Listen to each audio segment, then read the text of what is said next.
Good evening, everyone. This is our City Council study session of September 3rd, 6 p.m., and we have two agenda items tonight. The first is a review of the July 2019 financial report, according to our accounting manager, Kevin. Oh, yeah, we've got different folks here.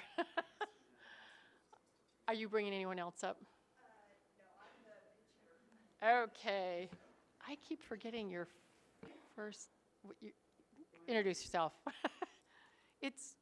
Yeah, I hate this. Yes, so Mr. Engels is not feeling well, so I was asked to fill in for him. As most of you guys know, I'm Heather Driscoll, Revenue and Tax Audit Supervisor. Sure.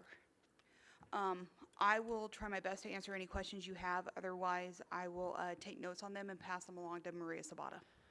Thank you. Thank you for filling in. Yes.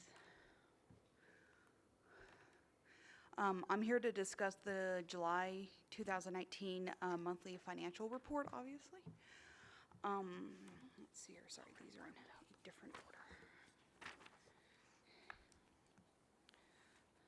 order.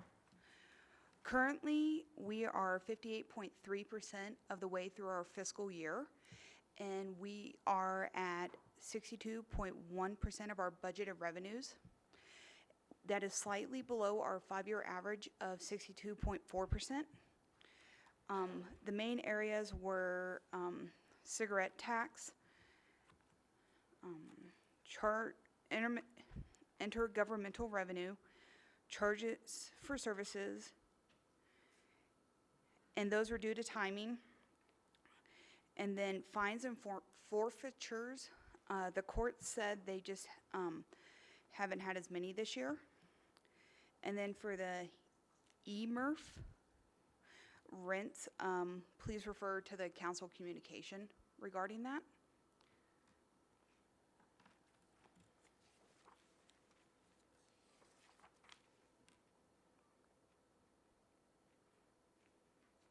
And if you have questions on any of these slides, please let me know.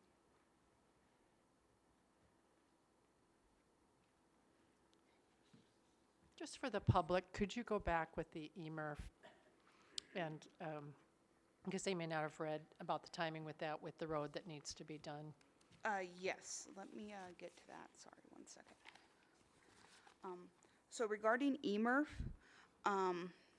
as previously communicated to council, the city has temporarily stopped transferring Englewood McClellan, sorry, I probably mispronounced that, Reservoir Foundation, eMRF, rents to the general fund. eMRF is building a road on the property, and eMRF will be responsible for paying the contractor approximately $950,000. eMRF will bill RTD for 1/2 of the cost, but staff anticipates that the reimbursement will take a few months to receive.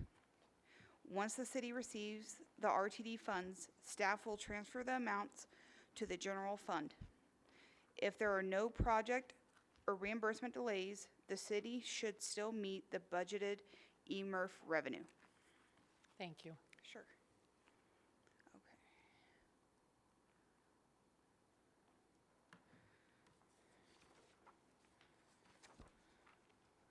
Regarding the general fund expenditures for July of 2019, again, we are 58.3% of the way complete with our fiscal year. Our expenditures are at 56.5% of the budget. Our year-to-date expenditures are well below the 5-year average, which has been 60%. The ones to point out are city manager, human resources, and police. Again, they are due to timing.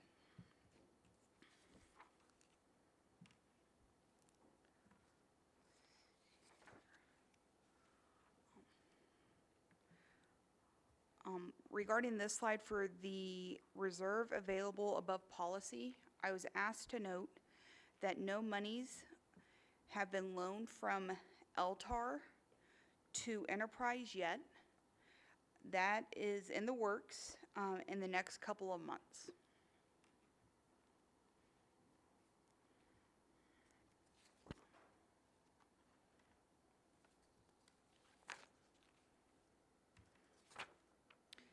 And regarding on this slide, Area 7, you'll notice there's a large amount of closures for Area 7.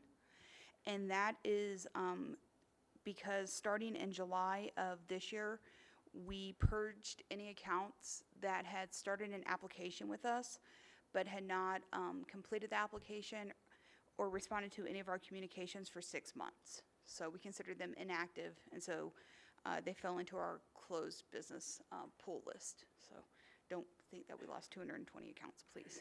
We, of that 220 in Area 7, 206 fell into that incomplete application category. Are there any questions I can attempt to answer or take down from Maria? It looks like Councilmember Wink has a question. Thank you, Mayor. So understanding also that Area 7 previously held the online sales and I think another line item.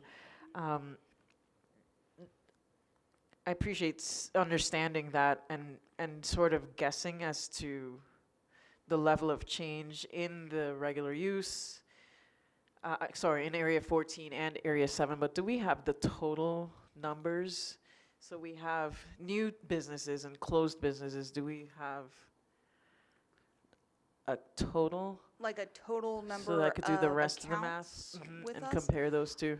That is something that I could get for you. I believe currently, right about now, we have just about 4,000 total sales and use tax licenses with us, but that's... Total per these, based on these categories, these area categories? Yes, because And- every business that gets a license with us is assigned to an area. Yep.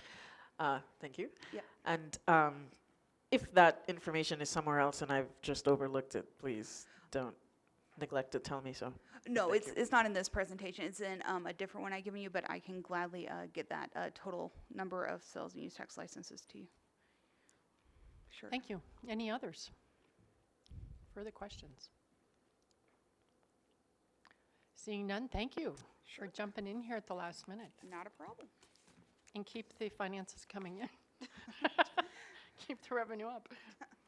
All right, our second agenda item is a code enforcement update. And here to present is Supervisor David Lewis, Jr., as well as the chief is here tonight, and others to present on the process. So, And Mayor, if I could, Yes, just please say a do. few words. We do have, excuse me, a PowerPoint that they'll be pulling up. We can take questions. It is, there are quite a few slides. 'Kay. So if you want to hold questions or take them as we go, that's your prerogative. I would also just mention that we can certainly talk about any kind of grouping of cases. We cannot talk about individual cases that are before or under any enforcement action at this time. And then we are looking for your feedback and direction. I think you'll hear some good things tonight about some changes and the addition of the code officer that are going to provide some efficiencies, but also we'd love your feedback and input on some of the priorities and how your own ideas on the efficiency. So. great. Council, why don't we at least start out with them giving us the overview? Maybe take 2 slides at a time and then do Q&A? Would that be okay? You don't have that many. Do you have more that you've added since you've gotten this? No, it's the same. When they're really long, it's hard not to ask questions along the way, but this is shorter. But I'm fine if you have something along the way. Let's just make sure we just do one by one.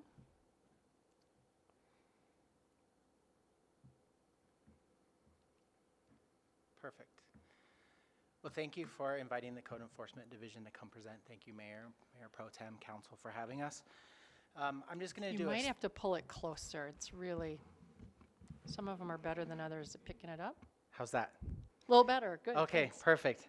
I'm here to give you a snapshot and an overview of what the 4th full-time employee to the Code Enforcement Division is doing and outline a little bit of what we're going to do here in the future.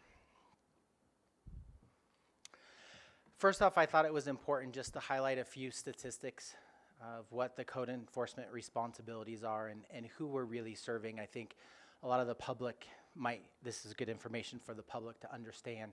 Currently, we have 3 districts, district officers assigned to one of those 3 districts. I'll talk about the addition of the 4th full-time employee and that districting in a future slide.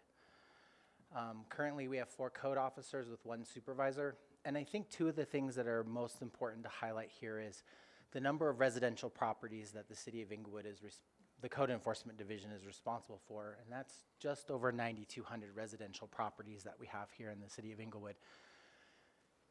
The Code Enforcement Division, when people think of code, they think automatically the Code Enforcement Division. As you all know, the Code Enforcement Division is responsible and has codes within a multiple different city departments, whether that is the water, wastewater department, the community development, zoning, building, licensing, and we are ultimately responsible for the final enforcement for all of those 257 municipal codes. As you have seen in the past with some of our presentations, we do carry a heavy animal-related caseload.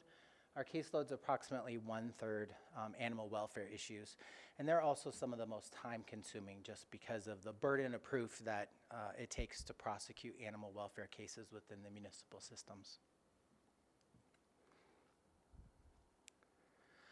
I wanted to highlight our training because it's very important to understand our certifications and really the great work and the flexibility that this city has had in allowing us to be some of the most highly trained experts in our field. I would say that within the state of Colorado, the Code Enforcement Animal Welfare Division is one of the most highly trained, most certified organizations within the state of Colorado. We currently hold associations with the Colorado Association of Animal Control Officers, the Colorado Association of Code Enforcement Officers. The code enforcement officers are also certified as agents through the Department of Agriculture. We're all certified with the department, the Bureau of Animal Protection. And this is a huge win. This is a very prestigious certification that our officers go through. This certification, there's only 92 current agents in the entire state of Colorado. And this certification really does bring forward expertise, but it also allows us to serve in a capacity statewide should we need to meet other criteria. We can also call upon resources that are not available necessarily to the city at the state level to assist with certain cases. I listed a bunch of other specific career classes that we have taken, and I think after listening to multiple council meetings that it's very important to note 2 of those, one of them being the FEMA Red Cross emergency sheltering training that we all attended.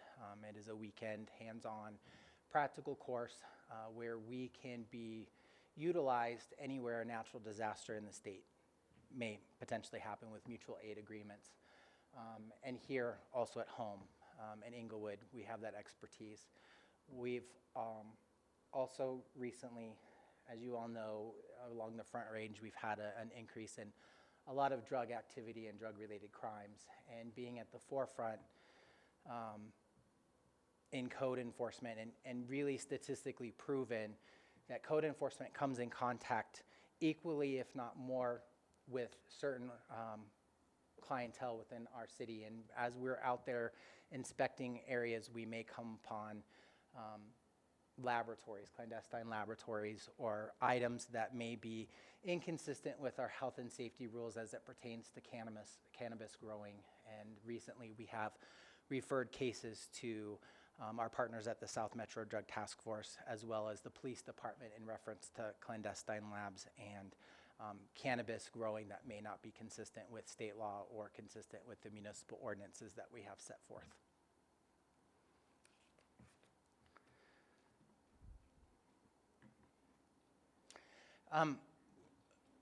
It really has never been presented, the reactive versus proactive breakdown to our unit. And I really want to talk about what we've accomplished in the last 3 years and really first define in this chart what each category means.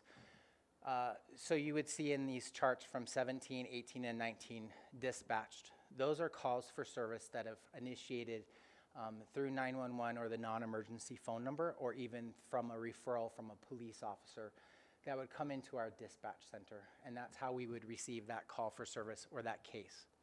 These are each only cases open, not calls for service.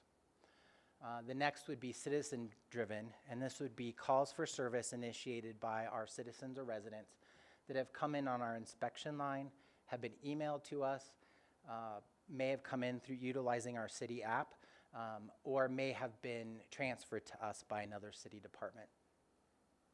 We have city staff, and that could be a variety. It could be council, it could be any number of city divisions that would refer a case to us. We frequently receive cases from Public Works. They're out there just as much as we are patrolling the streets, and so they do refer quite a few cases to us, especially as it pertains to illegal dumping or animal welfare issues. And then self-initiated is really where we're talking about that proactive breakdown, and these are cases that were initiated or open based off of code enforcement officers' observations. So these are solely on code enforcement actions out in the field, firsthand observations. And as you can see, when 3 years ago when I started pulling together these statistics, we were at a 34% self-initiated caseload. And that was due to a variety of factors: smaller staff, not having a full-time supervisor that was dedicated to code enforcement, which council here approved many years ago, to changing the way in which we were patrolling. One of the biggest things that we did was we decided to rotate districts. And previously, districts were assigned permanently to one code officer, so that code officer would patrol, be the primary contact for multiple years in that district. And we wanted to do something that mirrored, partnered, similar to what police do, and that's rotating different districts or patrol areas so that we had new, fresh eyes on each district. We also started doing more grid inspections, and this was to really ensure and allow proper thoroughfare inspections of the front of properties and commercial districts. We were really taking more of an educational-driven approach to what we were doing. As you noticed, a couple years ago, we redid the door tags to be more educational. So it wasn't just the violation that particular property was being issued for. It was actually an educational pamphlet that also included other things that our citizens should be on the lookout for, whether it be weeds or trash or outdoor storage or grass. It really was more of a, this is what the violation is, but these are the other things that the city may be looking at when it comes to your property. We're really focusing on proactive versus court action. We found this to be extremely helpful, especially with some of our demographics. It can be very difficult at times to get voluntary compliance from a select group. And so as long as we were making significant progress, we would continue to monitor properties so that we can come into compliance versus automatically going and taking the heavy-handed approach to court action. We were really taking a community-based approach and trying to also pair resources with some of those properties that may need help. And based on the first 14 days of contact, 21 days, correct me, 21 days, we have a 96, almost 97% voluntary compliance rate. So within the first 21 days of being contacted by a code officer, typically we would receive some type of compliance.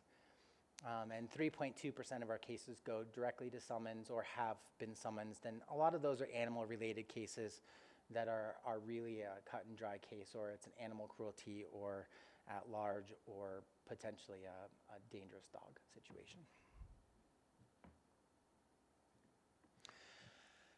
It's well worth noting for the Code Enforcement Division some significant impacts that took place within 2018. And I wanted to highlight these because these are those situations that are very taxing on the unit, taxing on the city, different departments as well, from the police department to the building department to licensing. Last year was a very unusual year when it came to wildlife, not just in Inglewood, but across the metro area. We were significantly impacted with calls for service for wildlife, and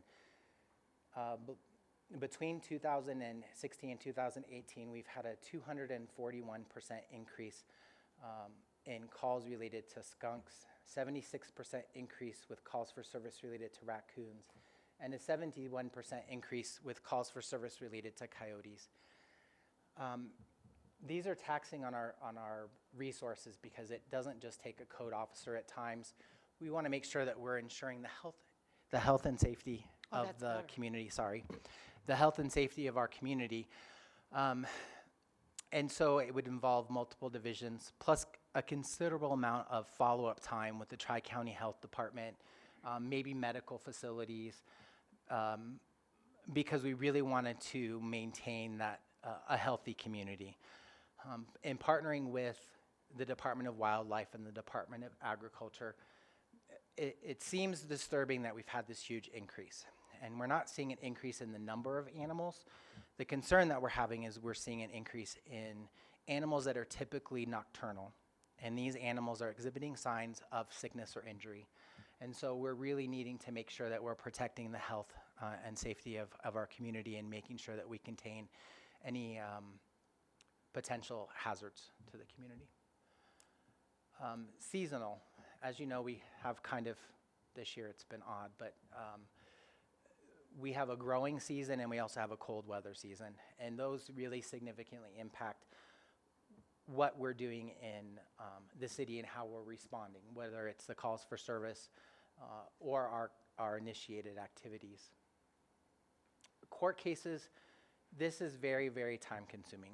And the easiest way to explain how court cases play in here is to look at us kind of like the probationary department, like we're responsible for the adjudicated cases or those cases that are in the court system that may not have come into compliance. And so we're really needing to make sure that these properties come into compliance. We follow them from beginning to end.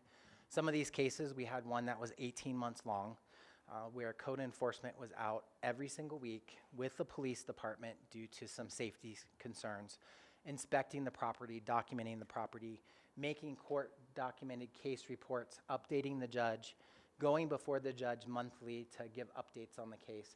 It was very taxing on the division as well as the police department.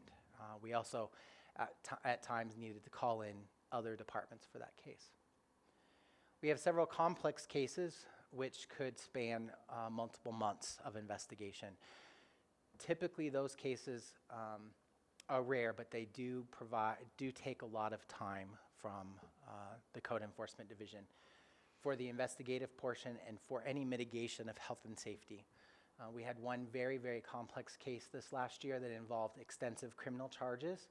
So the police department was involved, the building department was involved, the fire marshal was involved. It took over a week to abate the property with almost 9 dumpsters full of waste. Multiple cars were towed from the property. Structures that were deemed to be unsafe or unfit and potential hazards for people coming onto the property had to be removed.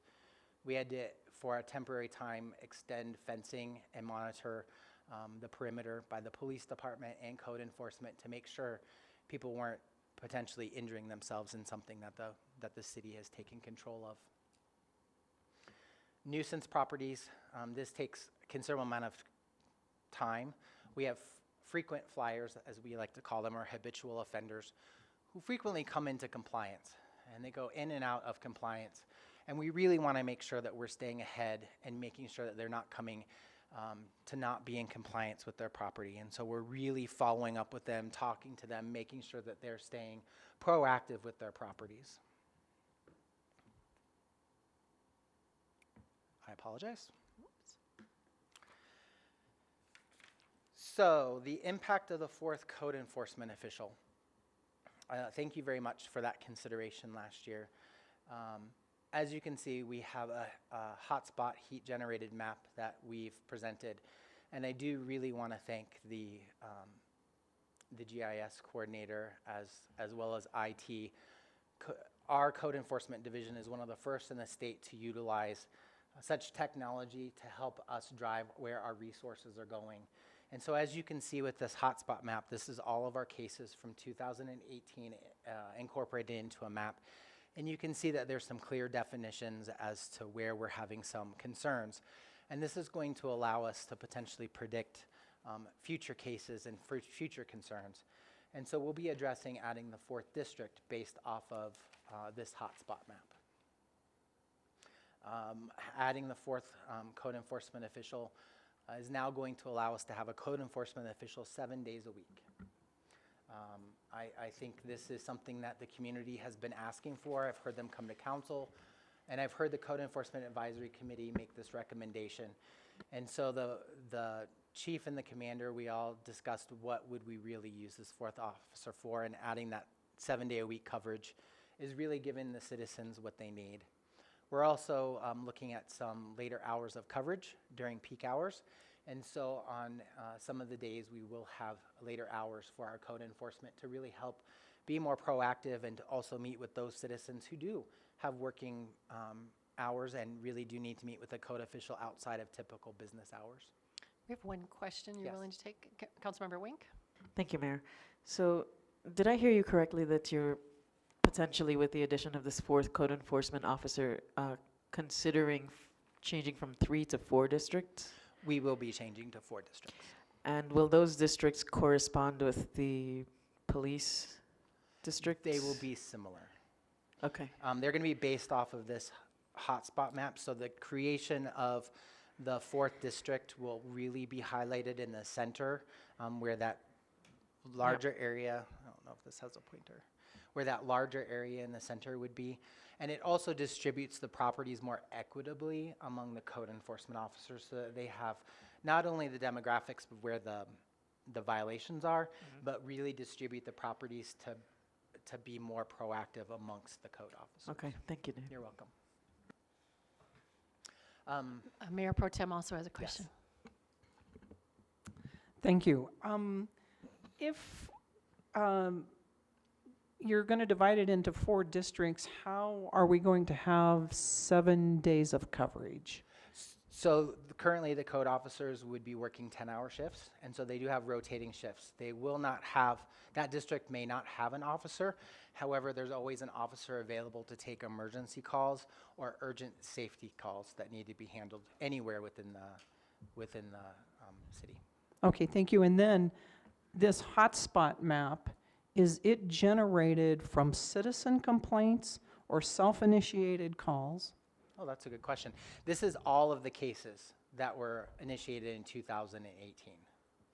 So all formal cases, not calls for service, but official formal cases that were filed here in the city. And that was approximately, I can just give you a rough count. Just under 4,000 cases that we opened in 2018. Thank you. Councilmember Barentine?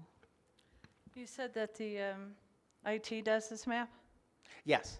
And is it available to the citizens? At this time, it has not been published. Is it, It's public information, though. okay. We can make that map available. Okay, my little map here, so what I'm getting at is trying to drill down to this. First of all, can you drill down? And there's not a big yellow spot in District 4 there, and there's a big yellow spot on mine here on the paper. So I'm just wondering, are we able to go and look at this on some other? These are different slides. This one? Right, go to the next page and then. All right, press that 'cause- one. So how much are we using the hotspot thing for then? Isn't that the same hotspot? If I could. Yeah, if you Yes, could one of them is explain for what the wildlife. conversation is. Yeah. I apologize. One of them is specifically for wildlife to show the significant increase in calls for service for wildlife. Oh, in that case, I understand District 4. Okay, and then It's on. Sorry, Requesta. sorry, Councilman Requesta. He's got And the then, more so wonderful is there a way for us to drill down on these so that we could get a little bit better idea? Because it's still pretty, it's just pretty blurry. we're still working on coordinating the final details, but that can be available, yes. Thank you. Is it available to the public at all right now? The answer is no, but it's going to be. This particular map is available. We're still working on some fine tuning and details so that we can present it by caseload. So whether you want to pick wildlife, you would be able to select the wildlife calls for service and see that map. We're still finalizing those, and this is very time consuming for the GIS person, so we're still putting together and breaking those out into specific cases. Okay, so it's not specific cases, but where would somebody go just to see this? That's all I'm asking. right Where now. we'll end up publicizing it with the same police statistics. Right, Mayor, it or- Go ahead. Councilmember Berentine, I think what we can do almost immediately, I mean, this week, is convert this map, a more high resolution portion of this, to a PDF and publish that to the website. I think what Dave is mentioning is just that in order to be able to start drilling down into some of those details, we have some more work to do on the actual data points on the map. That is correct. Thank you, City Manager. Currently, it's not published, that's all I was Correct, asking. correct. It's currently not published, thank you. All right, thanks. Mayor Pro Tem, did you have another question, or is it, okay, that's fine. Anybody else? All right, continue on. So the addition of the fourth code officer is hopefully going to decrease the response time. There are certain calls for service that are not considered health and safety risks, and so they are prioritized. And for example, weeds, if we were to receive a complaint about grass and weeds, we are doing our best to get to those within 7 business days, but we are hoping to decrease that time. And then this is also going to allow us to adapt to the changing needs of the community around health and safety concerns. So division enhancements. This is what we are currently working on and working towards. We are going to continue our collaboration with the Code Enforcement Advisory Committee on the communication projects. I think this is one thing that's been very successful, especially with the chair of the subcommittee, Julie Bowden, and taking over as the chair. They've really set out a forecast of what articles, especially educational articles, that are moving forward. This was very successful from the standpoint of the snow and ice this last year. We really wanted to take the 1-2 approach and having the educational aspect and then taking the proactive approach to enforcing based off of the education. And so this year we had 530 snow and ice notices of violation that were opened to the city of Inglewood. 89% of those cases were self-initiated by our officers. It was also very productive with our grass and weeds. We did have an article that did come out specifically related to grass and weed maintenance. Since in the new growing season, we've issued 1,177 notices of violation due to grass and weeds at a 70% proactive rate. Those are self-initiated grass and weed complaints that our officers took. Mayor Pro Tem has a question, if you don't mind. Thank you. And the question that I have is, this council is looking at changing the enabling legislation, and you just said you want to continue collaborating with the Code Enforcement Advisory Committee when we are severely going to limit the titles in the code that Code Enforcement Advisory Committee can address. So how do those compute with each other? Do you understand what I'm asking you? I do.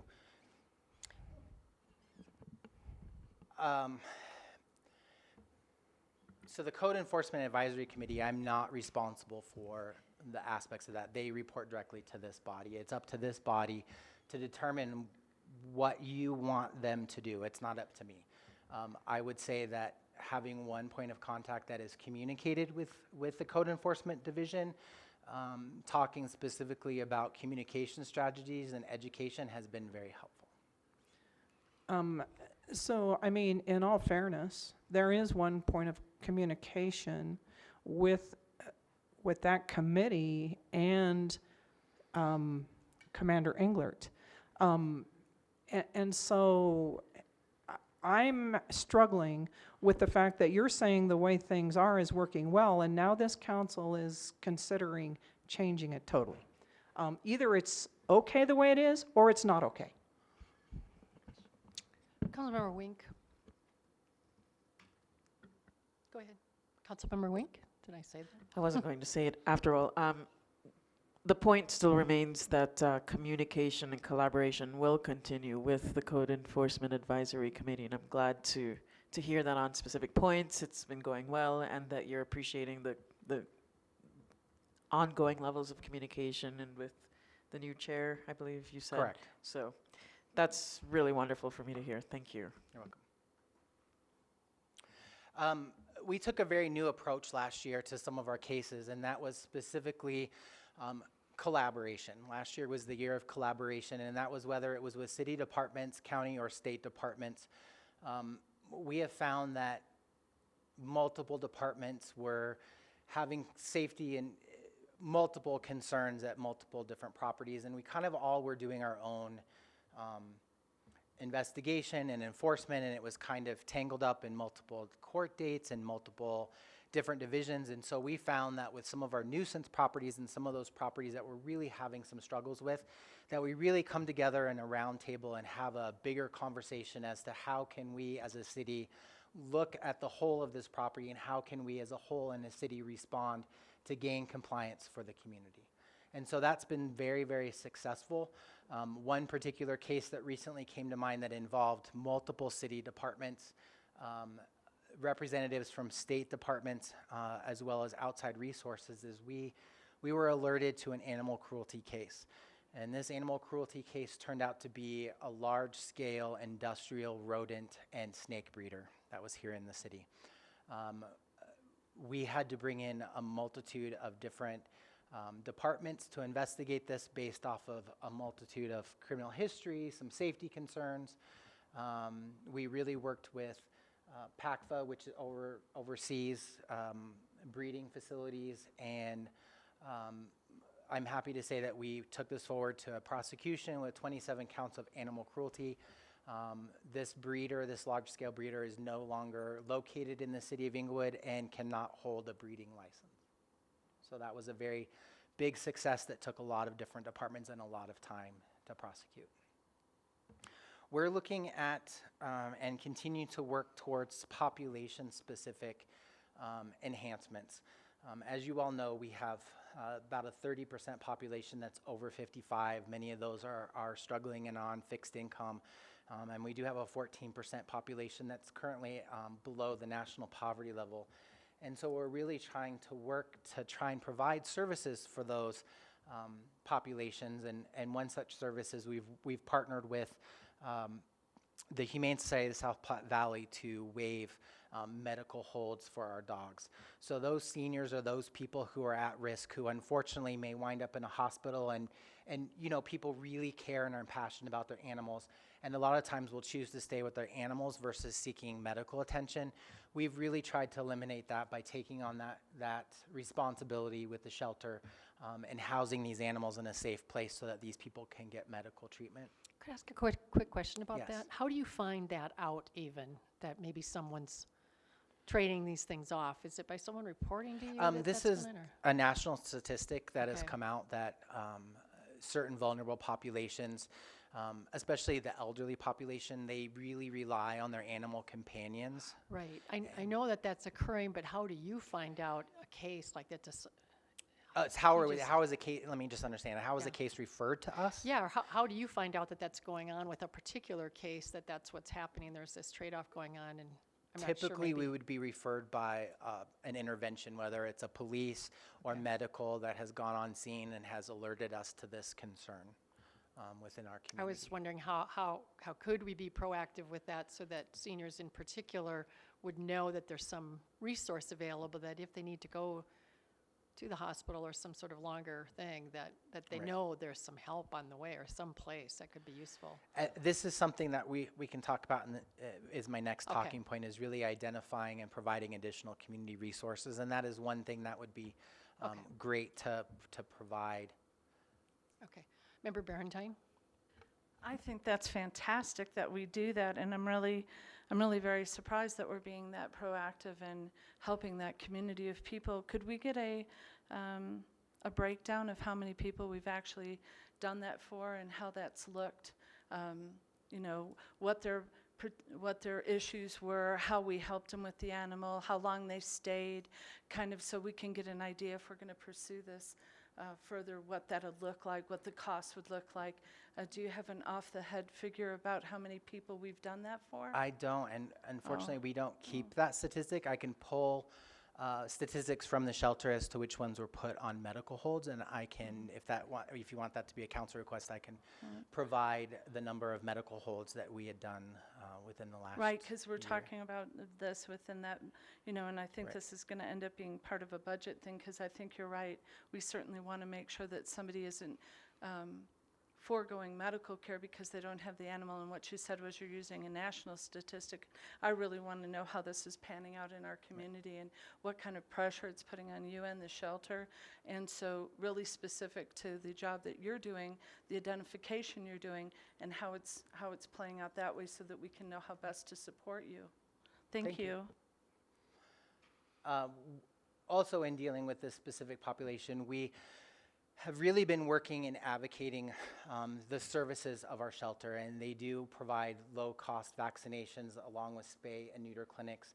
And I'm happy to say that the city has driven over 1,000 directly related Inglewood residents to low-cost vaccinations at our shelter, and we've also provided just about 2,200 low-cost spay and neuter clinics there within our shelter from Inglewood residents. So our residents have heard, the word is getting out, and they're really starting to take advantage of these services that our shelter is contracted for.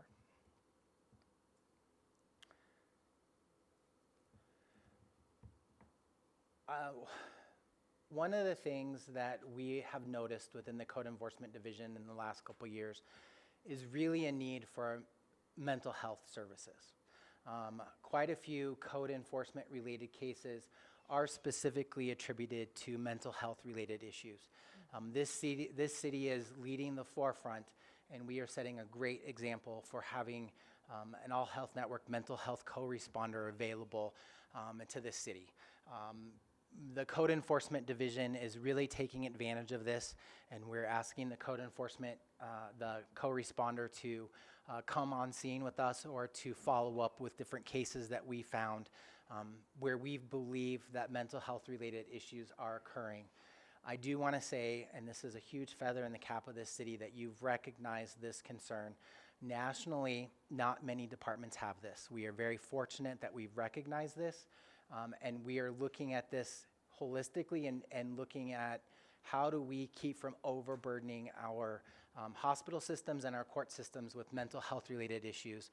So I just want to say there are other code enforcement cities within the state of Colorado and animal welfare divisions that are looking towards Inglewood and the examples that we are setting in working with our co-responder, trying to find population specific, basically driving things based on our population specific concerns. Recently we've educated over the last couple months representatives from 85 different code enforcement and animal welfare divisions here within our city. We've hosted specific trainings, and so I just really want to point out that program right now is very successful for our unit and how we're utilizing those. One of our biggest inefficiencies, and this has been pointed out, and is really our use of technology. We have not been able to be mobile and out in the field. Our current services, our IT department, we weren't able to utilize or find a cost-effective solution to utilizing that until recently. We've now partnered with the police department in utilizing their new RMS system. We will have a build out with them, and we'll be able to be mobile, which will allow us to do a lot more of our inspections, a lot more of our follow-up and case reports out in the field where we're really desperately needed, instead of coming back to the office to document cases, producing documents, taking them back out into the field. And then finally is our communication strategy. We've partnered with the communications team to really come up with a comprehensive plan that we're still fine-tuning with the input of the Code Enforcement Advisory Committee, that really is outlining the 101s of code enforcement. And this is the first of a series of documents that will come out. This is basically outlining, and this will be made available to the public. I think tonight is the first night that we're showing this to you, that this is how a code enforcement call is received. This is what the process is and this is what takes place. It also provides more of a comprehensive resource. Again, we don't believe that the public was really educated on who do I call for this. They just think it's a code enforcement issue. And so we do spend a lot of time returning phone calls or doing referrals to other departments. And so this really in a basic form shows the public this is who I would call for this type of violation. And in conjunction with this is we're reevaluating the online app system to make that more user-friendly. There is a subcommittee that's working on that to really fine-tune and hone that so that it's easier for the community to use. That will also pair up with this communication. And I think the next step with this is to hopefully produce an in-house video, is my understanding, for this video of how do you make a code complaint. This is how you do it. This is what the next steps are. I saw a preview rough draft, and I think it's pretty amazing what our in-house communications department is currently doing to support our city departments.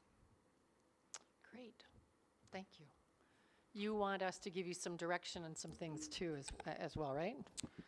So, Yes. So I think, like City Manager Lewis pointed out, as we are now moving into this proactive phase where we're doing about 50% of our work is proactive, it's really incumbent, and maybe that, not tonight, but maybe you can have a future study session where we can really talk about where are the priorities, what does council want to see our proactive work doing. I think that with the direction that we had with just the communications, we've been extremely successful. And I think having some direction from council as to what would you like our priorities to be. Like I said, we have 273 codes. That's a huge amount. And given our resources, we only have this amount to do. And so we kind of want to hear from you. What would you like this piece of pie to look like? What would you like us to be focusing on in the community? okay, great. I would like to suggest that be brought back with perhaps the questions you want us to answer within those pie pieces that you're still wondering where we are with it, but that would be helpful. You know what, the lights are is yours on, Mayor Pro Tem? Okay, just to make sure, because they're looking weird. All right, I'm going to start with Member Cuesta, because I think he was first. Thank you, Mr. Lewis. I appreciate the presentation. And going back to the reactive versus proactive breakdown by year slide, which I think was your second or third. And I appreciate the way that you outlined this and how things have changed proportionally over the past 3 years. How do you know? I saw on the prior slide it said 7,000 calls yearly. Right. Is there an exact? Do you happen to know the numbers offhand per each year? I don't know. As far as calls for service, those come from a variety of different resources. These up here specifically are cases that were opened. And I do want to point out, and I forgot to give this statistic, and I apologize, Councilmember Cuesta. We've had a 42% increase in cases from last year to this year. So roughly 600 more cases have been opened this year opposed to last year. So we're really At this point in time. at this point in time. Just so that I'm clarifying that, so through this point in 2019, you've already got 600 more than total in 2018, or Yes. is that year to date, first 2018-19? This time, so the time frame, so January 1st to September 1st? July 31st, I think is what we pulled the statistic Okay. for. So we have 600 more cases this time. of Gotcha. year. Okay. And so just to drill down a little bit, so the prior slide said 7,000 calls for service yearly. Yes. That's different than, for instance, a self-initiated, to use your term, that's different than the self-initiated case, a dispatch case? They're a combination of both. It could be somebody simply, and we don't track every phone call, but simply somebody calling in to dispatch to ask a question or be referred to another department. It could be we're flagged down on the street and somebody wants to know, do you require licensing of your animals? Those are the number of cases that we've handled. Sure. Okay, very good. How are you received on these self-initiated cases? And I'm sure that there's degrees and it runs the gamut, but generally, how's that going? So within the realm of code enforcement, and I'm going to try and be polite about this, people don't like to be told what to do with their properties or Sure. animals. So it can range from thank you for letting me know to where we may need to call for police assistance because somebody really is not being very polite. Sure. So in those cases where you've initiated a call and the folks are not being receptive as you'd like, are you getting compliance? Does that take a return visit in most cases? Are you getting compliance, or is it a matter of you guys just need to leave and then somebody takes care of it? I see that you're at 96% compliance total, but how many steps does it take to get there? With the 96%, it usually takes two steps. Thank you. Okay, very good. Thank you. Thank you, Mayor. Thank you. I think Councilmember Sierra might be next, and then Councilmember Barentine, is your light on, or am I just seeing a faint? Okay, good, thank you. So I guess my question kind of has to do with, I believe may answer the question that you're asking of council. So one area that obviously I get a lot of calls on or complaints about are going to be just weeds and alleys, right? And so talking about the technology improvement that we're going to have with the new RMS system and potentially the inefficiencies that we have today, will code enforcement be able to implement something along the lines of making the public aware that, through the months of April through October, whenever weed season occurs, that we will be going down the alleys, the second Thursday of each month. That way that the public is aware that this may be happening, so they're not caught by surprise, and that way, with your technologies, and maybe it is an added efficiency, that you may be able to hit more alleys, more blocks, and be a little bit more productive in terms of getting the weeds out of the alleys. Is that something that you think you may be able to do with a 5th code enforcement officer? Currently, we are primarily reactive to alley complaints unless they're in one of the identified sensitive areas that may be prone to flooding. We do examine some alleys for substantial overgrowth, but traditionally, and it's best to have a direction.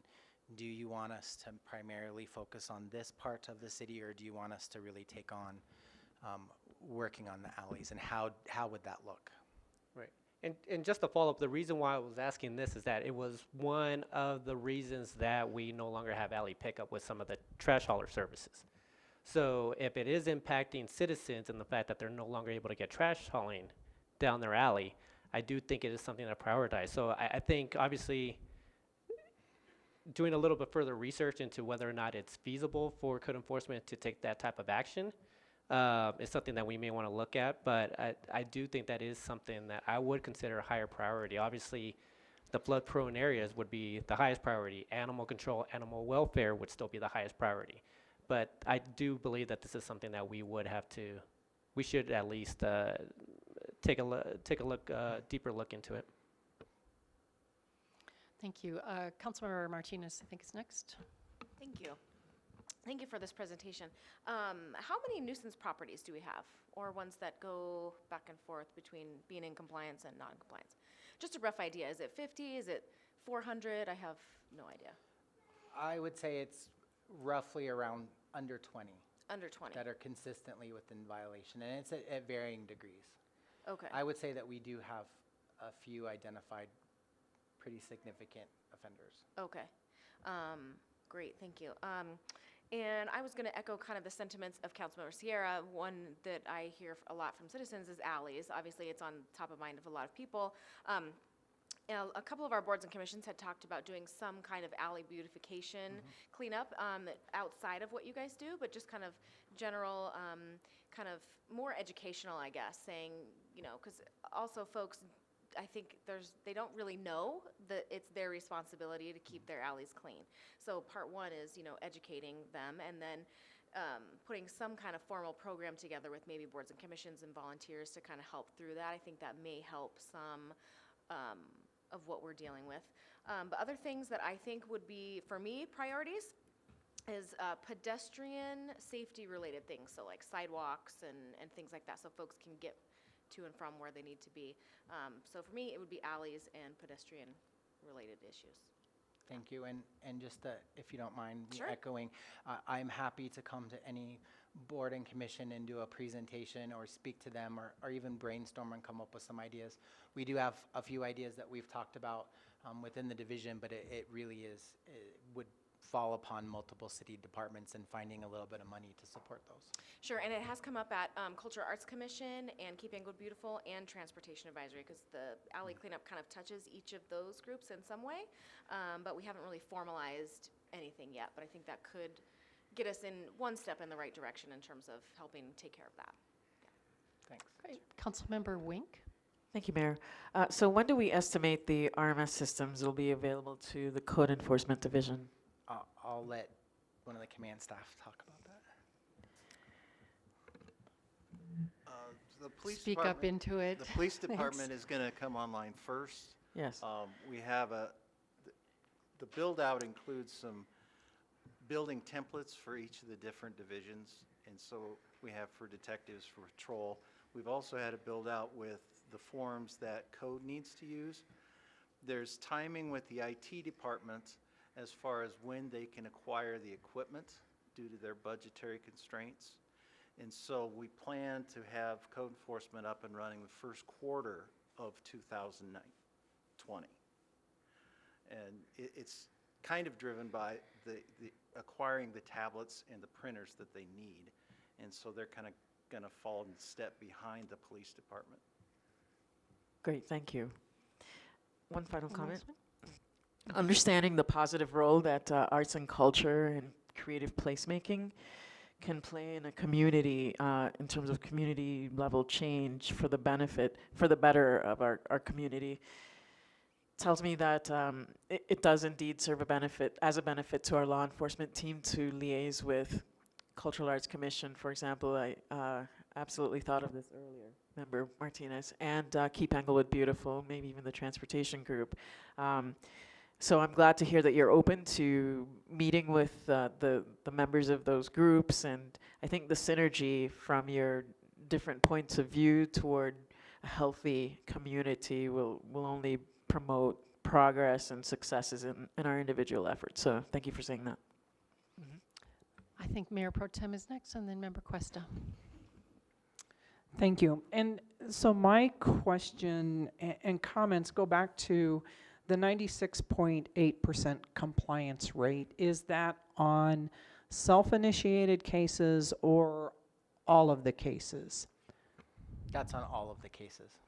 Okay, and we used to have a process that we followed, like door hanger notification, a violation, which was the educational piece, and they had 7 days to abate the problem, and then you would go back to check if it's been abated, and then they get 21 more days or something like that.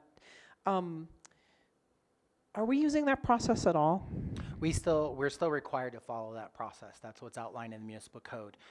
We do have a little bit of leeway after the posting notice comes to play. If a property is coming into significant progress that is willing to communicate and work towards compliance, then we can postpone the summonsing. We just document the case throughout the process. Okay, and the reason that I asked this question is because, and this, I have been talking in the last few weeks, even though things have started to change, and I appreciate that, it is still the #1 complaint that I get when I'm talking to the public. A lot of people don't feel that enforcement is fair and equitable. A lot of people don't want to call on their neighbors because it creates disharmony in the neighborhood, which is really antithetical to what your goal is in creating friendliness in the community. And my personal opinion is the only way that we are going to get away from that is to go totally proactive, where code is out looking for violations and notifying people and then going back to check. I don't want us to dispense with the process, and I understand that if people are working at it, and I'm okay with the leeway, but this whole piece of neighbors calling on their neighbors, it is not healthy for this city. And so I'm about going proactive, but not heavy-handed. You know, a pendulum is in balance at the bottom. When you are being reactive, it's up here. When you are being proactive, the pendulum swings over here. But in balance, it's at the bottom. You're enforcing the codes enough to encourage other people. I will tell you that just a few weeks ago, I was out visiting, and this gentleman that I was talking to said there was a great article in the last Citizen magazine about weeds. And he said, look out in the edge of our alleys. He said, is code enforcement blind? I mean, that is what people are saying, and that troubles me. And there are weeds, and it is a cyclical thing. Certain times of the year there are weeds, and then certain times of the year it's snow or ice. But I would like for us to figure out how we can stop the division amongst neighbors between themselves. So thank you for what you're doing. I appreciate it. Member Cuesta, sorry. Prompt. Okay, Mr. Lewis, going back to the heat map for all violations, and I understand that's how you're going to dedicate your resources. In terms of a long-term strategy, is the thought being if you can get to 96% compliant, those yellow areas should turn to that maroon, purple, and if that's the case, then does yellow pop up somewhere else? Is it whack-a-mole, do you think? If you get one area under control, does another area get out of control? It can be, yes. It goes back to a lot of philosophies with law enforcement where we really take this broken windows approach to one area, Sure. and then it may move. You'll see it in law enforcement. You'll see it with what we've been working with our transient population, where you go into one area and then move to another. And so we'll constantly be shifting and addressing that. And that's why it's great to have a heat map like this, because it really allows us to see and forecast some of the trends that we're seeing in the movements.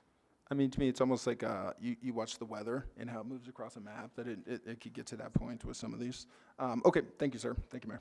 All right, thank you. I have just a couple things. I did want to thank you. This was really helpful. There's way more information, that I'm glad it was really helpful. And the comparisons are helpful. It would be good, I think, perhaps for all of us, maybe the community at large too, to define what self-initiated is with some examples versus dispatched versus just communication-wise, so that we all know what that means. I like the trend. I just think the trend that you're going in here is really great. And the educational piece of it, I think, is key. And I can see the Code Enforcement Advisory Committee being key to this, to figure out how do we best communicate with people that are regular citizens, that's who's on that board. That can be really great in feedback. The other thing is that I wanted you to introduce your staff. They all came here tonight and sat and listened. Do you mind? No. Just having them stand, maybe Yes. give their name? So Thank you for the work that you do on behalf. We know it's not always fun. Yeah, They are here. So I know they're coming in I was here, going to wait to introduce them but I next, would but like them to be recognized, that they came and listened, and thank you. we'll get in and there. I really appreciate their support. And I just want to say, this is a great group that I work with. They're very detail-oriented. They're focused on this community. They're very empathetic in the work they do. They act in a very professional manner and at the highest level of ethics, and I couldn't be prouder of this team. So we have Carolyn Fastrock. Yeah. We have Tracy It's okay to be Farrisee, thankful a little bit more than normal. AJ Futro, and introducing our newest member, Josh. Oh, great. Josh Ball. Welcome. He goes by Josh Ball. I know we're going to see you inside, but some people may not be there.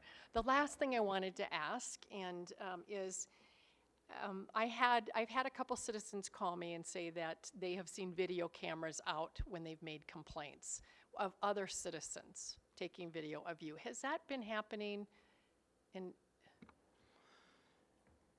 I have not seen that recently. Okay, but it has happened. We have had incidents where we have either been confronted or we have been videotaped, and this has been conversations and documented through our command staff.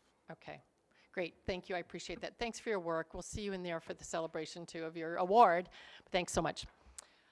This is adjourned, and we'll be in there in 5 minutes. Everybody wants to take a quick break.